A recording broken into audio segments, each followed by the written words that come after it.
संपूर्ण नाव सदानंद विनायक काळे। मी ज्यावेळेला 6वीत होतो त्यावेळेला राष्ट्रीय विज्ञान प्रदर्शन नवी दिल्ली इथे NCERT ही जी संस्था आहे त्याच्या वतीने जी सायन्स एक्झिबिशन भरत त्यात पूर्ण कचऱ्यातनं उडणारा विमान मी तयार केलं होतं। माझे वडील एक क्रिएटिव्ह सायन्स शिक्षक होते, त्यांनी माझ्याकडनं ते करून घेतलं होतं आणि 6वीत मी झाडूच्या खराट्यातनं केलेलं विमान ते दिल्लीला फर्स्ट प्राइज त्याला मिळालं। आणि त्यावेळेला आपल्या देशाच्या पंतप्रधान स्वर्गीय इंदिरा गांधी एक्झिबिशनचं उद्घाटन करत असत त्यावेळेला आमचं रबरावर उडणारं विमान स्वतः इंदिराजींनी हवेत सोडलेलं होतं आणि त्या एक्झिबिशनचं ओपनिंग केलं होतं। पुढे माझ्या आयुष्यात एक चांगला प्रसंग असा झाला की भारतीय अंतराळात जे पहिले पायलट आकाशात उडले ते म्हणजे स्वर्गीय उद्योगपती JRD टाटा। त्यांनी मुंबईवरनं कराचीला एअरमेल म्हणजे हवाई मार्गाने जे टपाल पोहोचवलं जातं ते विमान घेऊन ते उडले होते आणि टपाल सेवा JRD टाटाने चालू केली होती। पण या इन्सिडन्सला 50 वर्ष ज्यावेळेला झाली तेव्हा JRD टाटा 78 वर्षाचे होते आणि त्याच जुन्या विमानातनं परत त्यांनी मुंबई ते कराची हा प्रवास केला होता। मी त्यावेळेला युवावस्थेत होतो, कॉलेजमध्ये होतो, त्यावेळेला तसंच उडणारं विमान JRD टाटांना घरी जाऊन मी प्रेझेंट दिलेलं होतं। आणि हा छंद वाढवत अनेक उद्योगपती, अनेक सेवाभावी संस्था, रोटरी क्लब, लायन्स क्लब, अनेक प्रसारमाध्यमांबरोबर आम्ही हा छंद वाढवत गेलो आणि आज परिस्थिती अशी आहे की 40 वर्षापूर्वी आम्ही ज्या मुलांना विमान वेडं केलं होतं ते आता या तिन्ही सेवेमध्ये सर्व्हिसमध्ये आहेत आणि जिथे ते कार्यक्रमाला आम्ही जातो त्यावेळेला त्यांचे पालक आवर्जून सांगतात की आमचा मुलगा हा कुठेतरी शो त्याने पाहिला होता आणि तो आता भारतीय सेनेमध्ये सेवा देतो आहे। त्यामुळे ह्या छंद म्हणून आत्ता सुरुवातीला पाहिलं तर या वेडातनं छंदातनं उद्याला आपले आर्मी ऑफिसर्स किंवा आपले एअरफोर्समधले अधिकारी आपल्याला घडवता येतील आणि हे जरी सैन्यदलात नाही केलं तरी आता डोमेस्टिक आपल्या ज्या सगळ्या यंत्रणा आहेत त्याच्यामध्ये ड्रोनचं महत्त्व वाढतं आहे। तर मुलांनी आवर्जून यात करिअर करावं, पालकांनी त्यांना चालना द्यावी असं या निमित्ताने मी आवाहन। आज आपण या सगळोळीच्या सैनिक शाळेच्या प्रांगणामध्ये ग्राउंडवरती आपण इंडियन आर्मी डे सेलिब्रेट करतो आहे, भारतीय थलसेना दिवस ज्याला म्हणतात तो सेलिब्रेट करतो आहे। ते करत असताना आज आम्ही इथे एक भव्य एरो मॉडेलिंग शो सादर करतो आहे। आम्ही साताऱ्यावरून आलेलो आहे। गेले 40 वर्ष आम्ही विमानातलं विज्ञान मुलांना समजावं यासाठी रेडिओ कंट्रोलवर उडणारे विमानं आणि त्यानंतर मुलांना करता येतील अशा विमानांची प्रात्यक्षिकं आम्ही दाखवतो आणि मुलांना प्रवृत्त करतो की विमानातलं सायन्स मुलांना कळलं तर आता अंतराळ युगामध्ये आपण वावरतो आहे। हळूहळू आकाशातनंच आक्रमणं वाढत आहेत ड्रोनच्या साह्याने। तर या आधुनिक टेक्निकचं मुलांना एक उत्सुकता निर्माण करणं आणि चालना देणं हा या उपक्रमामागचा हेतू आहे। आत्ता तुम्ही जर का पाहिलं तर इथे जे मॉडेल आपण मांडून ठेवलेलं आहे त्यातला हा उडणारा पक्षी आहे, हा फ्लाइंग ईगल, हा आकाशात गेल्यानंतर गरुडासारख्या संथ शांत आकाशात हा चक्रा मारणार आहे। आणि आपण आज एक वेगळं दृश्य बघू, त्याच्यावर कावळे अटॅक करताना आपल्याला दिसतील। त्याच्यानंतर हे जर का पाहिलं तर ही उडती तबकडी आहे, ही उडती तबकडी आकाशात उडणार आहे, काही करामती करून दाखवणार आहे। त्याच्यानंतर पलीकडे जे विमान ठेवलेलं आहे ते एरोबॅटिक ट्रेनर आपण त्याला म्हणतो, म्हणजे हवाई कसरती जे लढाऊ विमानं करतात त्याचा सराव या मॉडेल प्लेनवरती आपण करू शकतो। लढाऊ विमानासारख्याच कसरती हे ट्रेनर विमान करू शकतं। आता जर का तुम्ही इथे मधोमध मांडलेली जर का फायटर प्लेन्स पाहिलीत तर आत्ताच जे आपलं राफेल हे जे विमान फ्रान्सकडनं आपल्याकडे आलेलं आहे वायुसेनेत ते राफेल आपण उडवून दाखवणार आहोत। हे ज्यावेळेला आकाशात उडेल त्यावेळेला काही क्षण हवेतनं ते उलट्या अवस्थेत उडेल, तेही तुम्हाला उडवून दाखवलं जाईल। त्याच्या मागे जे आपण बघतोय ते भारतीय वायुसेनेत भारताने तयार केलेलं HL तयार झालेलं तेजस हे लाईट कॉम्बॅट एअरक्राफ्ट वजनाने हलकं आहे पण अतिशय वेगाने हवेत हालचाली करताना आपल्याला दिसणार आहे। त्याच्यानंतर तुम्ही जर का पाहिलं तर एकदम पुढे हे जे विमान ठेवलेलं आहे या विमानातनं आपण या शोची सांगता करणार आहोत। भारतीय वायुसेनेचं सामर्थ्य जर का सांगायचं असेल इतर देशांना तर आपल्याकडे सुखोई एवढं जरी सांगितलं तरी आपल्या जे शेजारी शत्रू राष्ट्र आहेत त्यांना एक झरप बसवणारं हे विमान आहे। हवेत सगळ्या प्रकारचे कसरती करामती हे विमान आज इथल्या शोमध्ये करून दाखवणार आहे आणि शोची सांगता हे सुखोई विमान कोब्रा नावाची एक अतिशय थरारक कसरत दाखवणार आहे। हवेत हे पण आकाशात उलटं उडवून दाखवलं जाईल आणि व्हर्टिकल रोल म्हणजे आकाशात विमान वर चढाई करताना गरगरत वर जातं। 200 फुटावरती गेल्यानंतर विमान एकदम जमिनीकडे तोंड करतं आणि गरगरत खाली यायला लागतं, त्याला स्पिन नावाची कसरत म्हणतात। आणि आकाशात सरळ जाताना स्वतःभोवती गिरक्या मारतात, त्याला स्ट्रेट रोल असं म्हणतात। अशा अनेक प्रकारच्या कसरती या सुखोईवरती आपण बघणार आहोत। आणि इकडे जे आपण फायटर प्लेन बघतो याची विशेषता अशी आहे की बालाकोटला जे अतिरेक्यांचे तळ आपण उद्ध्वस्त केले आणि मध्यरात्री आपण सगळे झोपेत असताना सकाळी उठल्यावर आपल्याला कळलं की भारतीय वायुसेनेची विमानं गेली होती आणि अतिरेक्यांचे तळ उद्ध्वस्त करून टाकले होते. ते हे मिराज 2000 उरीमध्ये जी कार्यवाही केली होती ती मिराज 2000 या विमानाने केली होती. त्याची थरारक प्रात्यक्षिक आज आपण या शोमध्ये दाखवतोय. इकडे जर का पाहिलं तर एक गमतीदार आकार आपल्याला दिसतोय, तो म्हणजे उडता मासा. फाइंडिंग निमो नावाचा एक छोट्या मुलांना दोस्तांसाठी एक सिनेमा आला होता, त्याची प्रतिकृती इथे आपण उडणारी केलेली आहे. हा उडता मासासुद्धा आकाशात कोलंट्या मारून दाखवेल आणि आकाशामध्ये थोडंसं डान्स केल्यासारख्या हालचाली तो तुम्हाला आकाशात करून दाखवेल. इकडे कोपऱ्यात जे विमान ठेवलेलं आहे, माणसाने विमानाचा शोध जो लावला तो पक्ष्यांकडनं प्रेरणा घेऊन लावला. एकदम सुरुवातीला आपण ईगल उडवतोय, त्याच्या पाठोपाठ हे विमान आपण उडवणार आहोत. या विमानाचे पंख पाहिले तर काहीसे लांब आहेत.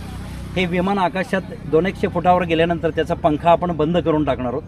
पक्ष्यांना काही पंखा इंजिन वगैरे काही नसतं, मग ते आकाशात कसे तरंगतात. तर मुलांना विमानातल्या प्रत्येक भागाचं महत्त्व कळावं. हा लांब पंख आहे की ज्यामुळे विमान आकाशात असं छान घारीसारखं तरंगत राहतं. लांब पंखामुळे त्याला जी उभी शेपटी आहे त्याचा काही भाग असा डावीकडे उजवीकडे वळवता येतो पायलटला, की ज्यामुळे हवेतच विमानाची दिशा बदलता येते. आणि एक आडवी शेपटी असते की ज्याचा काही भाग वर केला की विमान वर जातं, खाली केलं की विमान खाली जातं. पण हे सगळं टेक्निक मुलांना आजच्या शोमध्ये कळणार आहे की नक्की कोणते भाग खाली वर झाले म्हणजे विमान कसं वळतं. पक्ष्यांना तर काही हे 2 प्रकारच्या शेपट्या नसतात, पण त्यांची जी पिसे आहेत शेपटांची ती एका कोपऱ्यातनं कधी कधी ते उचलतात आणि डावीकडे उजवीकडे असे बँक करून आकाशात घारी किंवा तुम्ही कावळे जरी पाहिलेत तरी पंख हलवल्यानंतर काही काळ पंख हवेत स्थिर राहतात आणि तरंगण्याचा प्रयत्न करतात. तर थोडक्यात पक्षापासून माणसाने प्रेरणा घेऊन आत्ताच्या सुखोईपर्यंतचा जो सगळा प्रवास आहे तो या एक 1.5-2 तासाच्या प्रात्यक्षिकांमध्ये मुलांसमोर आपण विमानाविषयीचं कुतूहल जागृत करणार आहोत.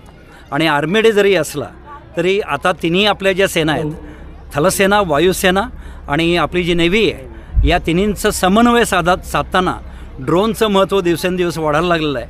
त्यामुळे थलसेनेला सुद्धा एअरफोर्स मदत करते, एअरफोर्सला आर्मी मदत करते आणि या दोघांना नेव्हीनी मदत केल्याशिवाय आपले समुद्रकिनारे सुरक्षित राहू शकत नाहीत. तर आपण आजच्या या कार्यक्रमातनं आपले जे सगळे आज इथे जी मुलं आहेत ती भावी सेनेतले अधिकारी बनणार आहेत आणि सेनेमध्ये सेवा देणार आहेत. तर या मुलांना प्रेरित करण्याकरता आज अतिशय चांगला उपक्रम संस्कृती संवर्धन मंडळाने त्यांच्या या आर्मी डेच्या निमित्ताने आम्हाला इथे कॉल केलं. आम्ही साताऱ्यावरून आलेलो आहे. आम्ही या भागातल्या मुलांना, पालकांना एकच विनंती करू की आधुनिक काळात मुलांना क्रिकेट व्यतिरिक्त मैदानी खेळ मुलं खेळत असतात, क्रिकेट, खो खो, कबड्डी, त्याबरोबर जे टेक्निकल स्पोर्ट्स ज्याला आपण म्हणतो त्यात एरो मॉडेलिंगचा समावेश आपण करावा. मुलांना चालना द्यावी, अशा गोष्टी शिकवायला, दाखवायला.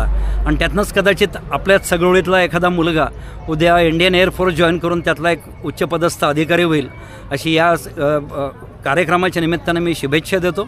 आणि आर्मी डेच्या निमित्ताने होणारा हा जो कार्यक्रम आहे तोही प्रत्यक्ष काही क्षणचित्र या कॅमेऱ्यातनं आपण टिपावी आणि आपल्या भागातल्या मुलांना आणि पालकांना दाखवावी. जय हिंद.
विनंती.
पावर चालू केली आहे विमानाची.